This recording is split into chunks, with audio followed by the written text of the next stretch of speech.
Halo semuanya, perkenalkan nama saya Missy Gisela. Yang pertama, saya akan membahas politik di negara Cina. Politik Republik Rakyat Tiongkok adalah republik sosialis yang dijalankan oleh Partai Komunis Tiongkok yang dipimpin oleh sekretaris jenderalnya dan merupakan penguasa Republik Rakyat Tiongkok. Cina yang sebagai negara otoriter menyebabkan salah satunya setiap keputusan yang diambil harus berdasarkan pimpinannya. Nah, negara Cina yang ternyata menganut politik luar negeri bebas aktif telah membuka kerjasama dengan berbagai negara, khususnya Indonesia, untuk menjalin hubungan kemitraan. Penting untuk diketahui pula, Cina merupakan negara anggota tetap Dewan Keamanan PBB nih, dan tergabung ke beberapa organisasi internasional lainnya. Dalam hubungan bilateralnya, Cina cukup banyak menjalin dengan berbagai negara, namun Indonesia lah yang menjadi mitra dagang Cina terbesar. Selanjutnya, Cina juga mengalami ketidakstabilan politik karena terjadinya saling klaim daerah perbatasan yang masih disengketakan oleh kedua negara, serta tidak adanya batasan yang dibuat sebagai tanda pemisah antar negara, menyebabkan bentrokan terjadi antara negara Cina dan India di perbatasan dekat Himalaya. Selanjutnya, terdapat dampak analisis politik di negara Cina terhadap Tencent, yaitu yang pertama, terjadinya bentrokan antara Cina dan India telah membuat India menjadi memutuskan untuk memblokir produk game perusahaan Tencent seperti PUBG Mobile. Yang kedua, dari diterapkannya politik luar negeri bebas aktif, Tencent dapat memperluas kerjasama dengan startup atau perusahaan rintisan lokal di Indonesia.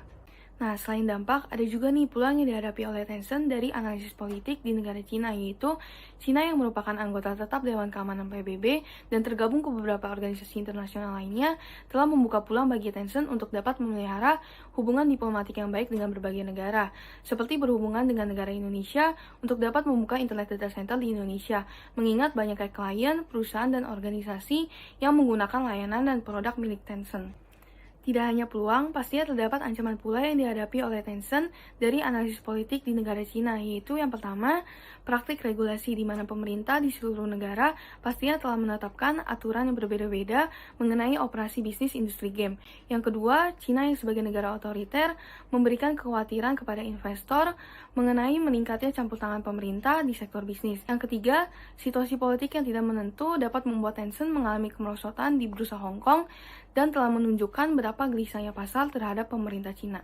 Yang kedua, saya akan menganalisis ekonomi di negara Cina. Berdasarkan laporan dari Databooks, Cina adalah ekonomi terbesar kedua di dunia berdasarkan PDB yang tercatat sebesar US dollar 16,9 triliun. Tidak hanya itu, Cina juga dianggap sebagai negara spesialis produsen mesin dan komponen pengolah data otomatis. Perjuangan Cina untuk melawan wabah COVID-19, yaitu dengan melakukan strategi zero COVID, ternyata juga semakin membuat perekonomian Cina mengalami kemerosotan. Namun, berdasarkan Bloomberg, Biro Statistik Nasional Cina melaporkan bahwa PDB Cina meningkat sebesar 18,3% pada kuartal 1 tahun 2021 secara year on year dibandingkan pada tahun 2019. Berdasarkan international.kontan.co.id, inflasi di negara Cina juga mengalami peningkatan sebesar 2,7% di bulan Juli 2022 yang didorong oleh naiknya harga daging babi, sayuran segar, dan makanan lainnya serta adanya faktor musiman. Selanjutnya, terdapat dampak analisis ekonomi di negara Cina terhadap Tencent, yaitu yang pertama, Tencent mengalami penurunan pendapatan sebanyak 3% dan berdasarkan berita dari CNBC, Tencent melakukan PHK terhadap 5.000 karyawan.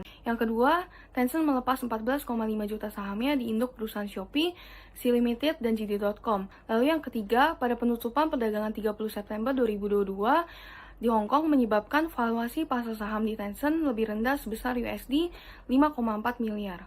Nah, selain dampak, ada juga nih peluang yang dihadapi oleh Tencent dari analisis ekonomi di negara Cina, yaitu yang pertama, ada strategi zero COVID yang memberikan peluang kepada Tencent untuk dapat memanfaatkan platform dan layanannya. Yang kedua, Cina sebagai negara spesialis produsen mesin dan komponen pengolah data yang memudahkan Tencent untuk meluncurkan game baru.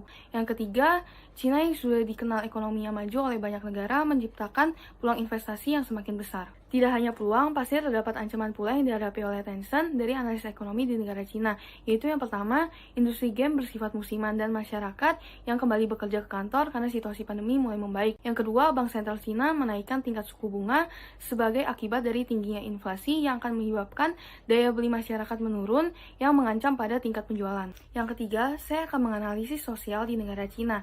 Cina adalah negara terpadat di dunia dengan total populasi lebih dari 1,45 miliar. Tidak dapat dipungkiri, pada zaman sekarang, bermain game online sudah dianggap sebagai kegiatan refreshing sehari-hari bagi para masyarakat.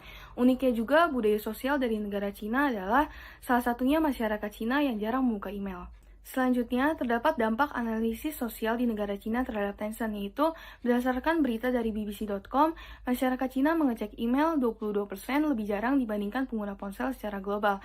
Hal ini tentunya telah menguntungkan Tencent sebagai pengembang aplikasi dari WeChat, karena telah diketahui sebesar 79,1% pengguna ponsel di negara Cina adalah pengguna WeChat. Nah, selain dampak, ada juga nih peluang yang dihadapi oleh Tencent dari analisis sosial di negara Cina, yaitu yang pertama, populasi penduduk Cina yang cukup besar memberikan peluang pada meningkatnya jejaring sosial melalui beberapa video game. Yang kedua, tren bermain game online, hiburan interaktif, dan media sosial lainnya yang semakin merajalela membuat perusahaan Tencent menjadi favorit banyak masyarakat tidak hanya di Cina.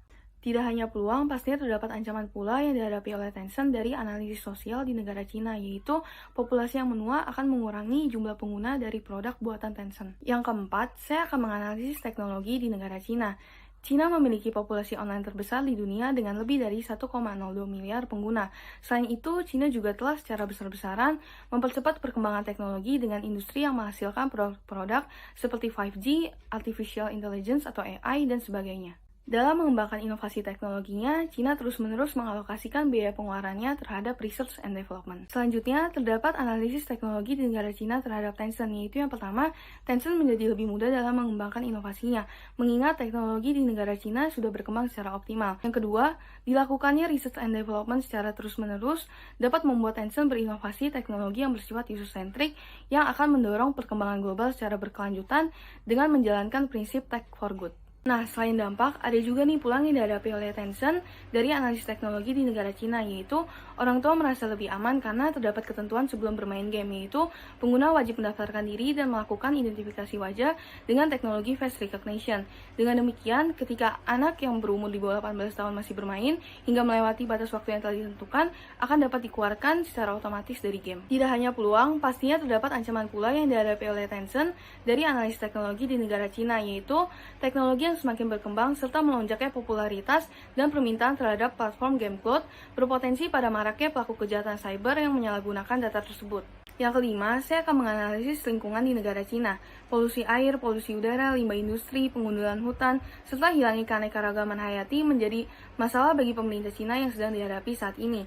Namun dengan adanya masalah-masalah tersebut, Cina tidak hanya diam saja, melainkan Cina berinisiatif untuk mengajak seluruh industri di negara Cina untuk turut serta di dalam berbagai kegiatan menjaga lingkungan bersama. Selanjutnya, terdapat dampak analisis lingkungan di negara Cina terhadap Tencent, yaitu yang pertama, PUBG Mobile yang bermitra dengan Global Green dalam gerakan Fight for the Amazon untuk menyelamatkan hutan hujan Amazon. Yang kedua, Tencent bersama Timi Studio Group dan Tencent Institute of Games menggelar Green Game Jam for Youth, sebuah kompetisi online global dengan tema lingkungan hidup. Nah, selain dampak, ada juga nih peluang yang dihadapi oleh Tencent dari analisis lingkungan di negara Cina, yaitu memperluas kerjasama mitra dalam upaya melestarikan lingkungan yang akan meningkatkan image dari perusahaan Tencent juga nih, serta membuat merek produk buatan Tencent semakin baik dan kuat di mata masyarakat. Tidak hanya peluang, pastinya terdapat ancaman pula yang dihadapi oleh Tencent dari analisis lingkungan di negara Cina, yaitu para pemerhati lingkungan yang selalu memperhatikan pergerakan dari industri game seperti Tencent, dan jika mengabaikannya akan menjadi masalah yang menyebabkan Tencent harus membayar denda.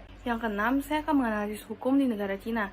Adanya praktik bisnis dan masalah lainnya yang diatur oleh undang-undang dan berbagai peraturan administratif di Cina.